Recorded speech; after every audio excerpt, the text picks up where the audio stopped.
UP की news में आपका स्वागत है। आइए जानते हैं आज की प्रमुख 25 खबरें। शाहजहांपुर में रेप के आरोपी के समर्थन में प्रदर्शन के दौरान पुलिस पर पथराव किया गया और पुलिस वाहन को क्षतिग्रस्त कर दिया गया। स्थिति को नियंत्रित करने के लिए मौके पर एसपी ग्रामीण दीक्षा भांवरे, सीओ समेत अन्य अधिकारी पहुंचे। करीब 2 घंटे की मशक्कत के बाद हंगामे पर काबू पाया गया। यह प्रदर्शन खुटार के चांदपुर चौकी के सामने किया गया था। गाजियाबाद के मसूरी थाना क्षेत्र स्थित फ्लोरा एनक्लेव में एक छात्र का शव फ्लैट के अंदर पंखे से लटका मिलने से सनसनी फैल गई। मृतक पंजाब में कंप्यूटर साइंस से बीटेक की पढ़ाई कर रहा था। जिस फ्लैट में शव मिला वहां 3 युवतियां रहती थी, जिनमें से एक को मृतक की गर्लफ्रेंड बताया जा रहा है। सूचना मिलते ही पुलिस मौके पर पहुंची और जांच शुरू कर दी। वहीं मृतक के परिजन इसे आत्महत्या नहीं बल्कि हत्या का मामला बता रहे हैं। पुलिस सभी पहलुओं को ध्यान में रखते हुए मामले की जाँच कर रही है। अयोध्या में रामलला मंदिर निर्माण के बाद अब मंदिर में आने वाले दान को लेकर विवाद गहराता दिखाई दे रहा है। करोड़ों श्रद्धालुओं की आस्था से जुड़े इस मुद्दे पर चर्चाओं का दौर तेज हो गया है। इसी बीच ज्योतिर्मठ के शंकराचार्य स्वामी अभिवेंकटेश्वरानंद के बयान ने मामले को और अधिक गरमा दिया है। उन्होंने राम जन्मभूमि तीर्थ क्षेत्र ट्रस्ट के महासचिव चंपत राय पर निशाना साधते हुए दान और ट्रस्ट की कार्य प्रणाली पर सवाल खड़े किए हैं। उनके इस बयान के बाद धार्मिक और सामाजिक क्षेत्रों में बहस तेज हो गई है। मुख्यमंत्री योगी आदित्यनाथ ने शुक्रवार को नोएडा, ग्रेटर नोएडा और यमुना प्राधिकरण क्षेत्र को 45 नई इलेक्ट्रिक बसों और 3 हाइड्रोजन बसों की सौगात दी। इन आधुनिक और पर्यावरण के अनुकूल बसों के संचालन से क्षेत्र की सार्वजनिक परिवहन व्यवस्था को मजबूती मिलेगी। खास बात यह है कि 15 जून से शुरू होने वाली जेवर एयरपोर्ट कनेक्टिविटी को भी इससे बड़ा फायदा मिलेगा। नई बस सेवाओं के शुरू होने से यात्रियों के लिए एयरपोर्ट तक पहुंचना और वहां से वापस आना पहले की तुलना में अधिक सुविधाजनक, तेज और आसान हो जाएगा।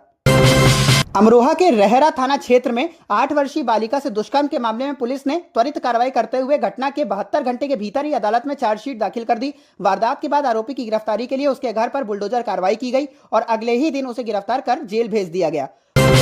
उत्तर प्रदेश विधानसभा चुनाव 2027 को ध्यान में रखते हुए बहुजन समाज पार्टी ने अपनी तैयारियां तेज कर दी हैं। इसी क्रम में पार्टी 22 और 23 जून को अयोध्या और अकबरपुर में 2 बड़ी जनसभाएं आयोजित करेगी। इन सभाओं के जरिए बसपा अपनी सोशल इंजीनियरिंग की रणनीति को मजबूत करने के साथ साथ मायावती सरकार के सुशासन और विकास कार्यों का संदेश जनता तक पहुंचाने का प्रयास करेगी। पार्टी नेताओं का मानना है कि ये जनसभाएं आगामी विधानसभा चुनाव के लिए संगठन में नई ऊर्जा का संचार करेंगी।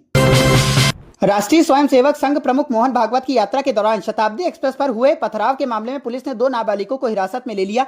घटना के बाद रेलवे प्रशासन और सुरक्षा एजेंसियां सतर्क हो गई हैं तथा मामले की जांच शुरू कर दी गई है। पुलिस के अनुसार दोनों नाबालिगों से पूछताछ की जा रही है और घटना के पीछे के कारणों का पता लगाने का प्रयास किया जा रहा है। अधिकारियों का कहना है कि मामले के सभी पहलुओं की जाँच की जा रही है और आवश्यक कानूनी कार्रवाई की जाएगी।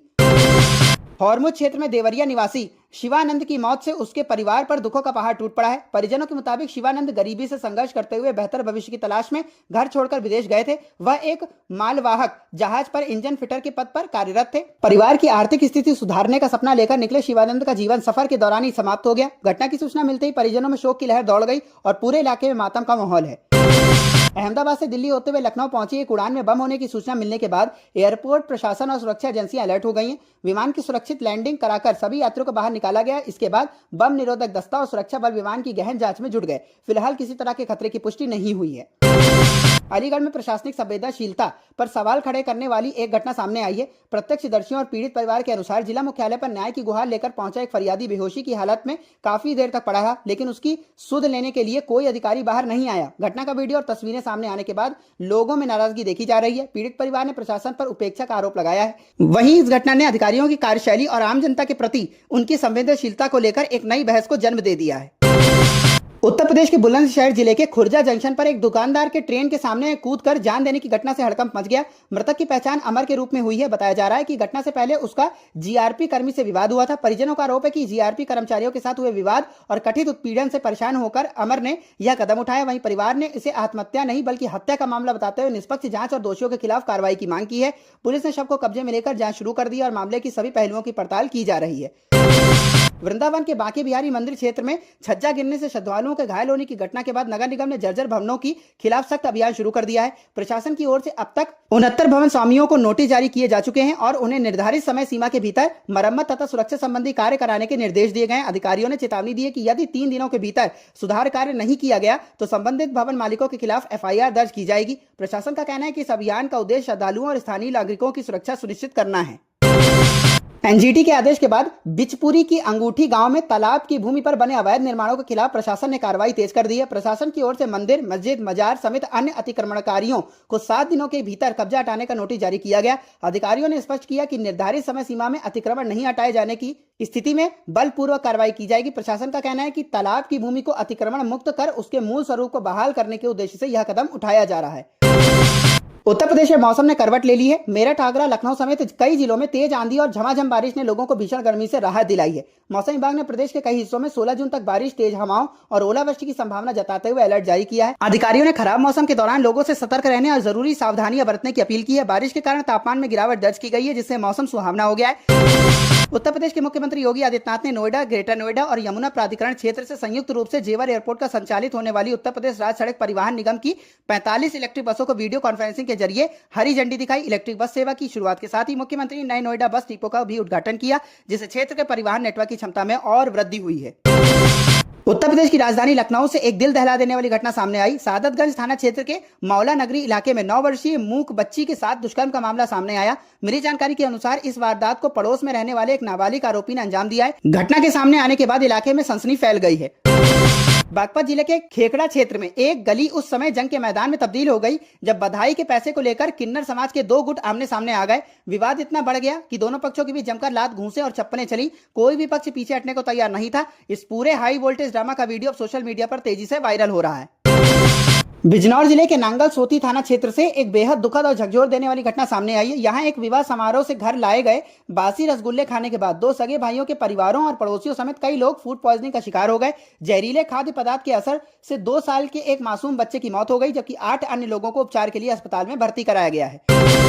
बरेली विकास प्राधिकरण बीडीए ने शहर में मेट्रो परियोजना को लेकर बड़ी पहल करते हुए 2 प्रस्तावित रूटों की प्रारंभिक विस्तार परियोजना रिपोर्ट डीपीआर तैयार की है। प्रस्ताव के मुताबिक पहला मेट्रो रूट बरेली जंक्शन से बैरियर 2 तक और दूसरा रूट चौकी चौराहा से प्रेम नगर तक संचालित होगा। इस परियोजना में एलिवेटेड यानी ऊपरी तथा अंडरग्राउंड यानी भूमिगत दोनों प्रकार के सेक्शन शामिल किए गए हैं। मेट्रो सेवा शुरू होने से शहर की यातायात व्यवस्था को बेहतर बनाने के साथ साथ लोगों को तेज और सुविधाजनक परिवहन सुविधा उपलब्ध कराने में मदद मिलेगी।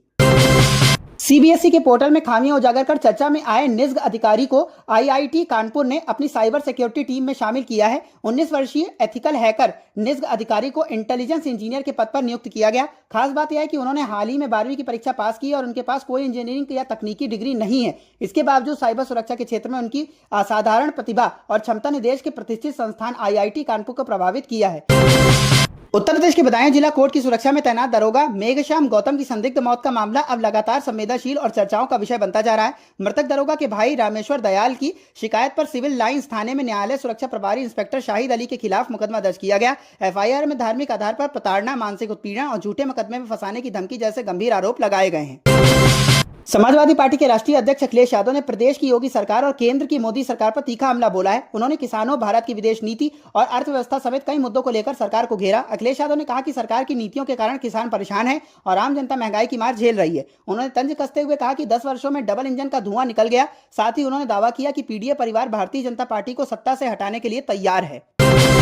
देश की योगी आदित्यनाथ सरकार हर घर तक नल से जल पहुंचाने का दावा करती है, लेकिन जमीनी स्तर पर स्थिति इससे अलग नजर आ रही है। महोबा जिला मुख्यालय से करीब 6 किलोमीटर दूर स्थित मोहरा गांव के लोग आज भी बूंद बूंद पानी के लिए तरस रहे हैं। वहीं जिले का मुंडेरा गांव भी हर घर नल योजना के दावों की हकीकत बयां करता दिखाई दे रहा है। गांव में करोड़ों रुपए की लागत से बनाई गई पानी की टंकी और पाइपलाइन महज शोपीस बनकर रह गई है। हालात इतने गंभीर हैं कि पानी के संकट के कारण गाँव के 3 दर्जन से अधिक युवा आज भी शादी का इंतजार कर रहे हैं। ग्रेटर नोएडा के जेवर स्थित नोएडा इंटरनेशनल एयरपोर्ट से कमर्शियल उड़ानों की शुरुआत का काउंटडाउन शुरू हो गया है। लंबे समय से प्रतीक्षित इस महत्वाकांक्षी परियोजना की तैयारियां अब अंतिम चरण में पहुंच चुकी हैं। एयरपोर्ट प्रशासन के मुताबिक 15 जून से नोएडा एयरपोर्ट से पहली व्यावसायिक उड़ान शुरू होगी। इससे पहले एयरपोर्ट पर सभी व्यवस्थाएं और संचालन प्रक्रियाओं का व्यापक परीक्षण किया जा रहा है ताकि यात्रियों को किसी प्रकार की असुविधा का सामना न करना पड़े। उत्तर प्रदेश के मुरादाबाद में अवैध संबंधों को लेकर हुए विवाद में 25 वर्षीय युवक की गला दबाकर हत्या कर दी गई। आरोपियों ने वारदात को आत्महत्या का रूप देने के लिए शव को पेड़ से लटका दिया था। हालांकि पुलिस ने इस ब्लाइंड मर्डर का कुछ ही घंटों में खुलासा करते हुए मृतक के 2 फुफेरे भाइयों को गिरफ्तार कर लिया। यह सनसनीखेज घटना रिश्तों को शमशार करने वाली बताई जा रही है। ग्रेटर नोएडा के नॉलेज पार्क थाना क्षेत्र के सेक्टर 152 में स्थित एक निर्माणाधीन इमारत में गुरुवार को बड़ा हादसा हो गया। यहां टावर नंबर 23 की 37वीं मंजिल पर काम कर रहे 2 मजदूर अचानक नीचे गिर गए, जिससे वे गंभीर रूप से घायल हो गए। दोनों को तत्काल अस्पताल पहुंचाया गया, जहां डॉक्टरों ने उन्हें मृत घोषित कर दिया। प्रारंभिक जांच में हादसे की वजह सेफ्टी बेल्ट का टूटना सामने आ रहा है। गोंडा में तीसरी रेल लाइन के शेष निर्माण कार्य की शुरुआत 10 जून से शुरू कर दी गई है। रेलवे के इस महत्वपूर्ण बुनियादी ढांचा परियोजना के चलते रेल यातायात प्रभावित हुआ है। यात्रियों की सुरक्षा निर्माण कार्य को सुचारू रूप से पूरा करने के उद्देश्य से 40 ट्रेनों को रद्द कर दिया गया, जबकि 53 ट्रेनों के मार्ग में परिवर्तन कर उन्हें डाइवर्ट किया गया। रेलवे प्रशासन ने यात्रियों से यात्रा से पहले अपनी ट्रेन की स्थिति की जानकारी अवश्य प्राप्त करने की अपील की है, ताकि उन्हें किसी प्रकार की असुविधा का सामना न करना पड़े।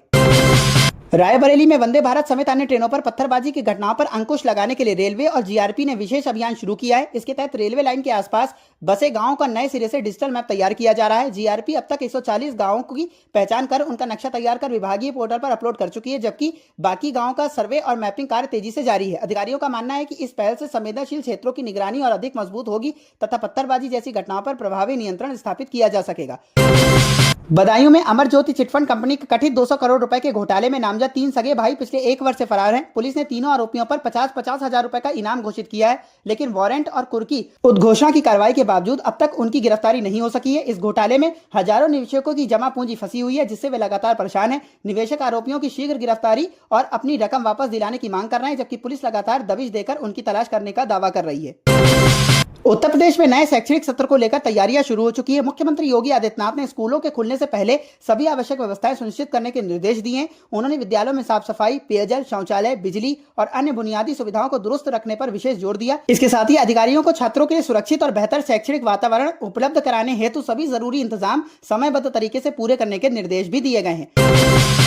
वाराणसी के दाल मंडी इलाके में मार्ग चौड़ीकरण परियोजना के तहत प्रस्तावित बुलडोजर एक्शन पर इलाहाबाद हाईकोर्ट ने फिलहाल पूरी तरह रोक लगा दी है। कोर्ट ने मामले की गंभीरता को देखते हुए विवादित संपत्तियों पर 20 जुलाई 2026 तक यथास्थिति बनाए रखने का बड़ा आदेश दिया। नगर निगम वाराणसी द्वारा मकान को जर्जर बताकर दिए गए ध्वस्तीकरण के नोटिस के खिलाफ प्रस्तावित पक्ष ने हाई कोर्ट का दरवाजा खटखटाया था। न्यायमूर्ति सलील कुमार राय और न्यायमूर्ति स्वरूपमा चतुर्वेदी की खंडपीठ ने इस मामले में सुनवाई करते हुए प्रभावित भवन स्वामियों को बड़ी राहत दी है और साफ किया है कि अगली सुनवाई तक वहां कोई बुलडोजर नहीं चलेगा। कौशाम्बी जिले के कसेन चौराहे पर एक दिल दहला देने वाली घटना सामने आई, जहां एक 18 वर्षीय गरीब युवक गोलगप्पे बेच रहा था। इसी दौरान एक नशे में धुत महिला वहां पहुंची और गोलगप्पे खाने के बाद पैसे देने से इनकार कर दिया। जब युवक ने पैसे की मांग की तो महिला ने अचानक हिंसक व्यवहार करते हुए उसके पेट पर चाकू से वार कर दिया, जिससे वह गंभीर रूप से घायल हो गया।